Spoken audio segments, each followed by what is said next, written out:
So following up for our next step, let's go ahead and actually make the field editable, make some changes to make everything kind of come together.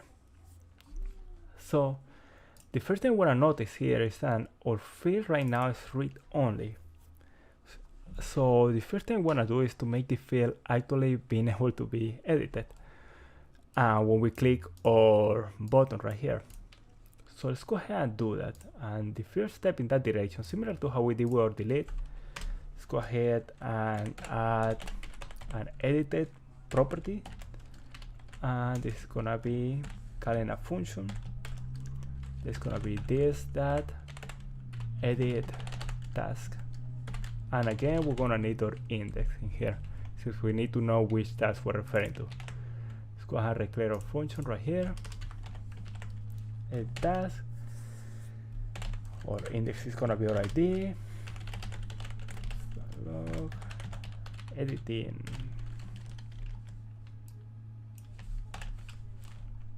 All right, so we have our task in here. Grab edited, and we paste it exactly how we did with the delete function right here. We edit it, we save this, and now when we click, let me see what's happening here. Oh, we save this. Oh, we need to save both files in order for this to work. There we go. So our editing function is being triggered. Now what I want to do when this function is triggered, well, we want to make the actual field editable. So how we do that? Well, Array has a way to refer to these fields actually. If we remember earlier, we add an ID in here that is gonna be called task underscore, and the ID that actually we have for each one is gonna be different. Now 1, 2, 3, 4, so on. So let's go ahead and refer to that. So we can go document that. Actually, we can just do query selector. We want an ID. Let's call task underscore, and here is will be our ID for each one. So we put our ID in there, and we want to refer to the input field that is within that. So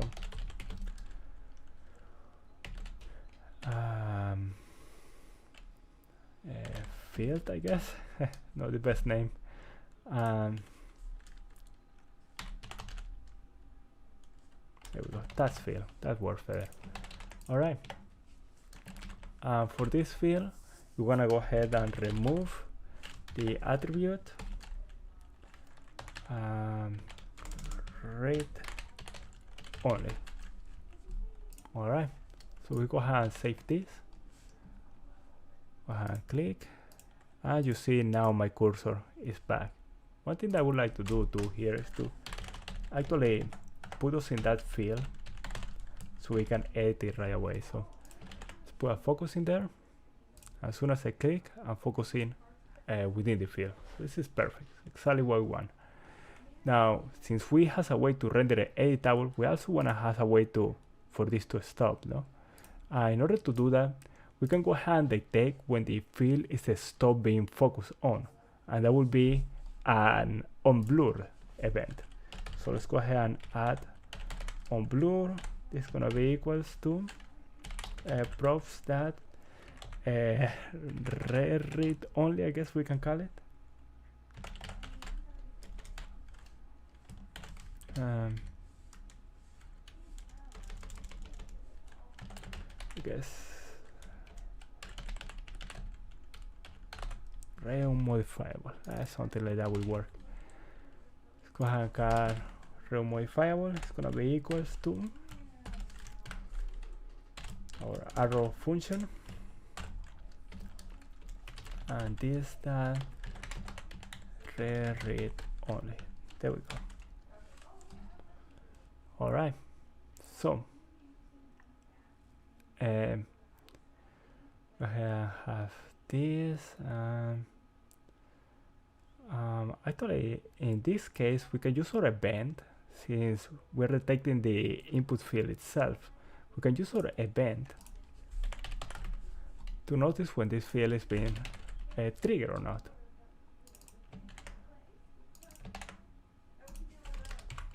So let's go ahead and put read only. Let's go ahead and put this in. This time we just wanna get event.target. And our task field is actually gonna be that set attribute. And we wanna trigger the attribute read only to true.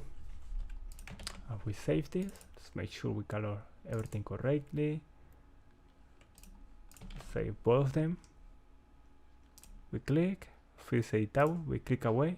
Field stop being editable. Perfect. So it's exactly the functionality we want. Now we're still not able to actually edit the field. And here we're going to be completing on what is called two-way binding, which means down we're sending the value of the field in order to be displayed, and we're going to add an unchanged event that's going to detect when a change is performed in the field. Oops, I missed a letter. There we go. It's gonna detect when the field is gonna be modified there. So let's call updated and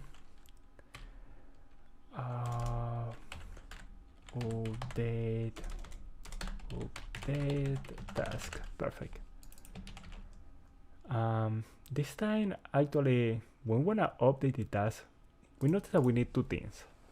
One, we're gonna need the event, so we're gonna need the value that is being typed.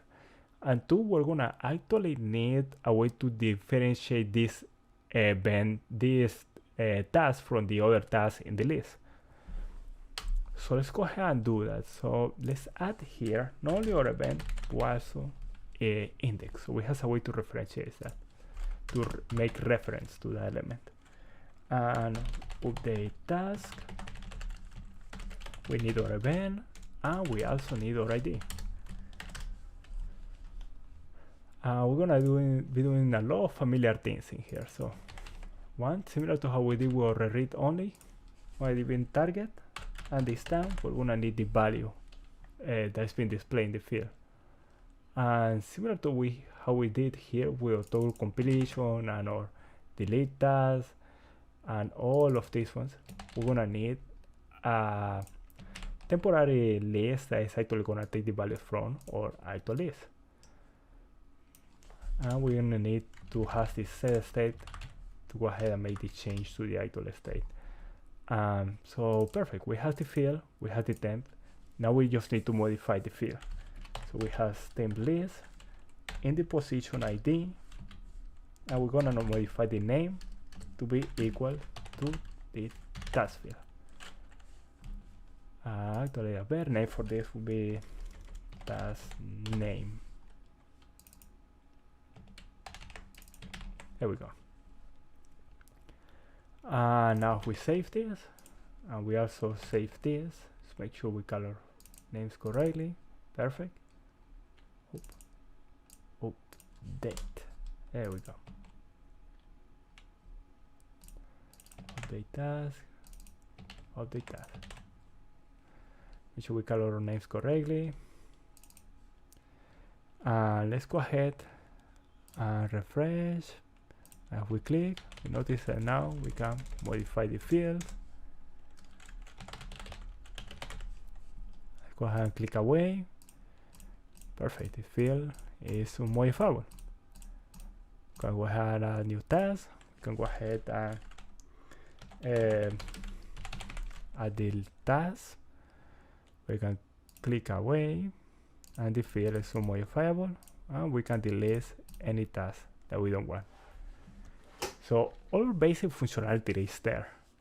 Now in the next video, we're gonna cover actually how we can add a little bit more functionality to this, and we're gonna actually also make a call to the API to get our jokes. And that will be the last step before deployment. So I hope I see you guys in the next one. This video is part of a series of videos in which I create a small shopping list or a small list app using React. It's a really good series if you are trying to get started with React, if you need something to introduce you to it. You'll find more information about it in the description below, together with links to GitHub and a link to my personal website where I put a lot of different resources for the whole video series. Apart from that, if you like the video, if you find it useful, please feel free to leave a like. If you have anything you want to ask me, anything that catch your eye in the video, anything you want to comment about, feel free to leave it in the comments below. And otherwise, feel free to subscribe if you like this content and want to look more in the future. I will see you guys in the next one.